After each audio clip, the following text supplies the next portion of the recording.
Halo teman-teman semua, selamat malam. Kita ketemu lagi di konten yang berikut, dan kali ini saya akan membahas atau bercerita mengenai yaitu asal usul Mandau, bilah Mandau yang pertama kali menempa bilah Mandau. Karena sering teman-teman bertanya, Empu Glol, saya kepingin tahu untuk Mandau, siapakah pertama kali manusia yang menempa ataupun membuat bilah Mandau yang kita pakai hingga pada saat ini, atau pencipta bilah Mandau tersebut. Jadi menurut tradisi kami suku Dayak Benua, dan kami sangat meyakini itu karena ini diceritakan oleh para leluhur kami yang ada hingga detik ini, bahwa penempa bilah pertama, manusia yang menempa bilah pertama, yaitu namanya Bangka Buat. Bangka Buat inilah yang pertama kali menempa bilah Mandau, menempa bilah Bulu, menempa bilah Pedang. Jadi bilah Mandau pertama itu ditempa, begitu selesai dinamakan atau diberi gelar oleh Bangka Buat, yaitu kalau tersalah bernama Ewer Olo. Jadi gelar Mandau pertama itu bilahnya bergelar Ewer Olo. Kemudian pedang yang ditempa oleh si Bangka Buat ini tadi kemudian diberi nama atau diberi gelar dengan sebutan Kayut Langit. Mandau, Ewer Olo, pedang, Kayut Langit. Memang untuk pada saat ini mencari pembuktian orang Dayak Benua memakai pedang itu boleh saya katakan hampir tidak ada. Tapi di dalam legenda ini telah menyebutkan bahwa di zaman itu pedang juga ada. Seperti apa bentuk pedang yang dimaksud? Mohon maaf, Empu juga belum pernah lihat bentuk pedang yang dimaksud. Apa mirip dengan samurai Jepang, atau mirip dengan pedang Cina, atau seperti apa? Saya juga kurang tahu pasti. Tapi dalam budaya yang ada itu ada disebutkan bahwa pedang yang bergelar Kayut Langit itu memang ada di tempat. Jadi begitu bilah Mandau selesai ditempa oleh Bangka Buat yang bergelar Ewer Olo tadi, siapakah yang mengukir sarung, yang mengukir hulu Mandau tersebut? Yang mengukir sarung dan hulu Mandau ini tersebut yaitu pengukir pertama kali di zaman itu yang bernama Bintang Nyulir. Bintang Nyulir lah yang pertama kali mengukir hulu Mandau, mengukir sarung, beserta lainnya yang menyangkut seni ukiran. Makanya itu setiap pengukir benua apabila sudah penengkapa, apabila sudah tutus dan sering dipakai oleh ritual adat suku Dayak Benua, dia juga diberi gelar Bintang Nyulir. Sebutan lain daripada Bintang Nyulir yaitu Raja Ingkung Pengalong, Sulin Tukang, Sulin Pandai. Itu sebutan lainnya untuk bintang nyulir. Jadi di zaman itu Bangka Buat menempa hal yang berkaitan dengan mandau, pedang beserta lain-lainnya. Yang menempa gong juga lain orangnya. Yang menempa tombak juga lain orangnya. Yang membuat manik juga lain orangnya. Semuanya mempunyai nama. Dan mereka-mereka ini menurut legenda dari Dayak Benua adalah bersaudara. Jadi seperti guci. Guci asli Dayak zaman dulu itu tidak ada porselen. Itu tidak ada yang punya grasir.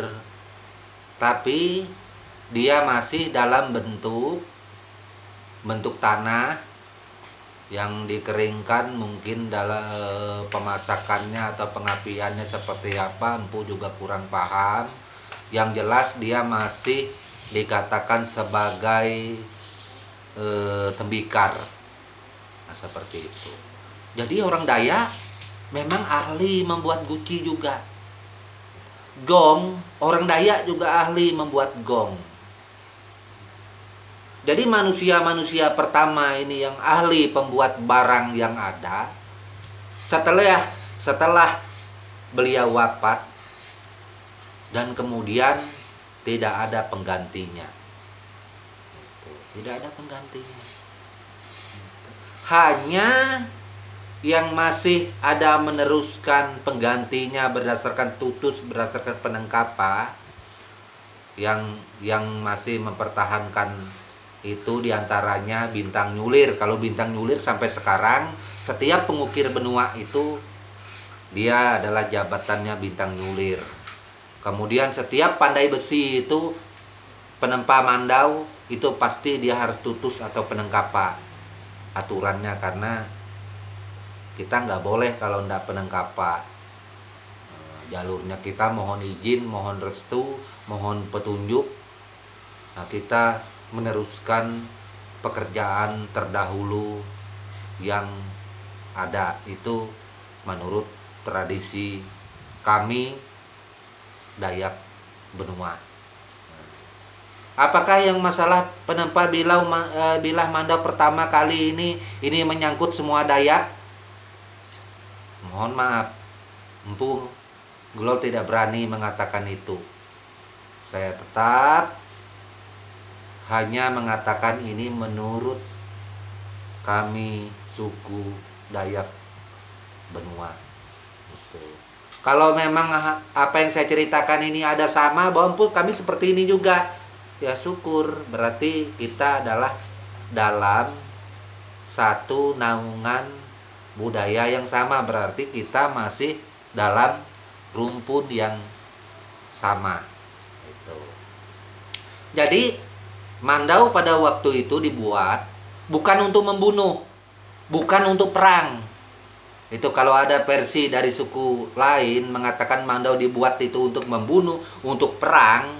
Mohon maaf, kalau untuk kami Dayak Benua berdasarkan legenda yang ada itu tidak dibuat untuk perang pertama kali. Mandau dibuat ditempa itu yang pasti satu tujuan diantaranya adalah untuk bekerja, itu memotong kayu api, untuk berkebun, serta lain-lainnya. Itu tujuan mandau dibuat. Kemudian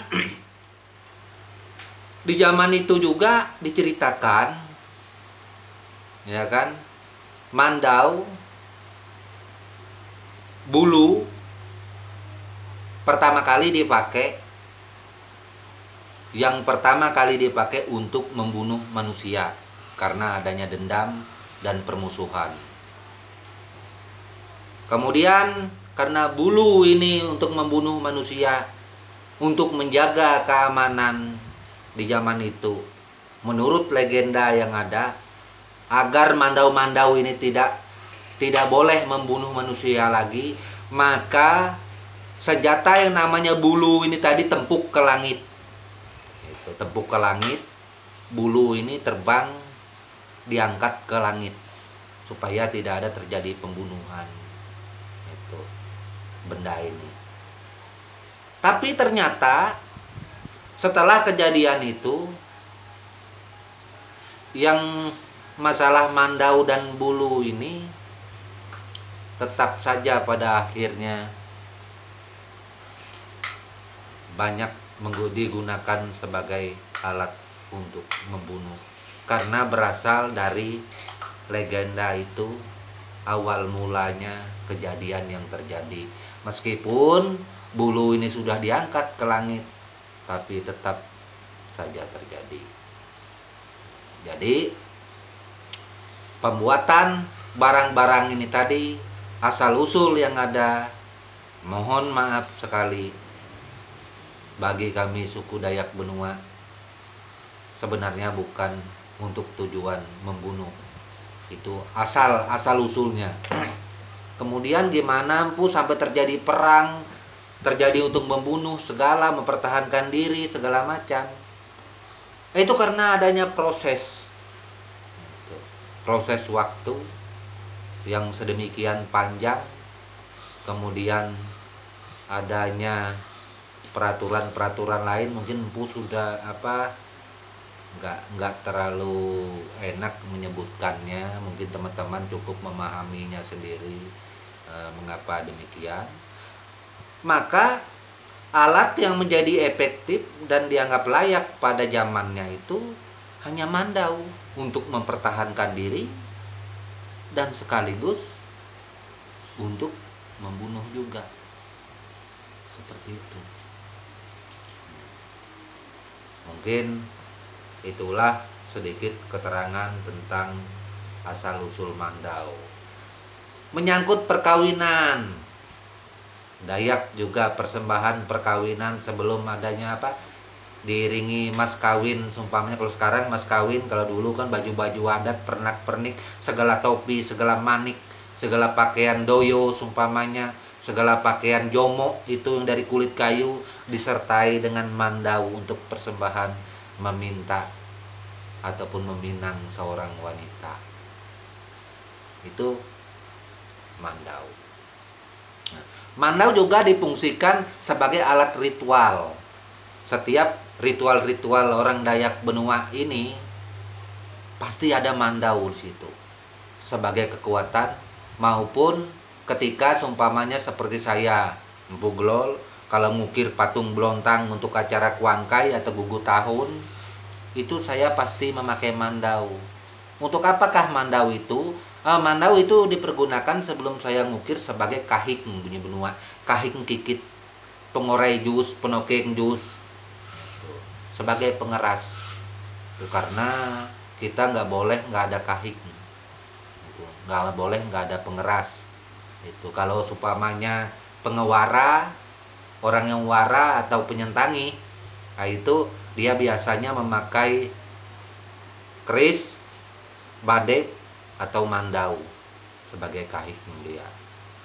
Itu.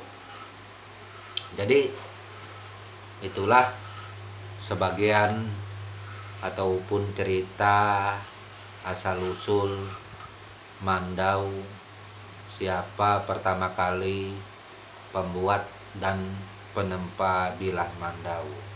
Sekali lagi saya sebutkan namanya, yaitu Bangka Buat. Itu yang pertama kali menempa bilah Mandau ini, termasuk bulu juga di situ. Kalau ada versi lain dari teman-teman, sumpamanya ada versi lain dari saudara saya Dayak Benua, silakan. Tapi saya rasa tidak ada versi lain. Yang namanya penempa bilah Mandau itu termasuk bulu, semua orang Dayak Benua tahu, itu pasti namanya Bangka Buat, nggak ada lain. Mungkin hanya ini yang dapat saya bagi mengenai penempa bilah Mandau tersebut. Oh, hampir lupa Empu ini. Jadi ada request dari teman-teman di konten saya yang ada, salah satu teman saudara kita, dia bertanya, Empu, bagaimana sih caranya menghitamkan rotan. Gitu. Jadi caranya kita menghitamkan rotan, poinnya itu setelah rotan itu diraut rapi, dibikin halus sesuai untuk pemakaian kita tadi, ya kan. Jadi cara menghitamkan rotan itu ada beberapa macam yang dilakukan. Seperti orang tua dulu itu dia merendam rotan tersebut di air yang warna hitam. Itu salah satunya, beberapa hari baru kemudian diangkat, rotan akan menjadi hitam. Kalau enggak, kalau kita sekarang ini ada paret, air paret yang warna hitam itu, yang kotor itu tadi, kita rendam di situ. Beberapa hari kita cek, apabila kita angkat sudah hitam, baru kita cuci di air bersih. Kalau tidak begitu, ada lagi cara lain, kita merendam di kulitnya buah. Sumpamanya kulitnya rambutan atau kulitnya langsat yang sudah kita rendam menjadi hitam tadi, kita masukkan di situ, bisa juga. Kalau enggak, biasanya rumah-rumah orang yang tinggi, di bawah tempat jatuhnya air itu, atau bahasa kami di sini air peceren itu kan banyak yang warna hitam itu, yang kotor. Rendam di situ beberapa hari. Itu dicek, kalau sudah hitam, angkat, kemudian cucilah dengan air bersih, jemur. Setelah dijemur, rotan warnanya hitam, oke, siap dipakai. Seperti itu.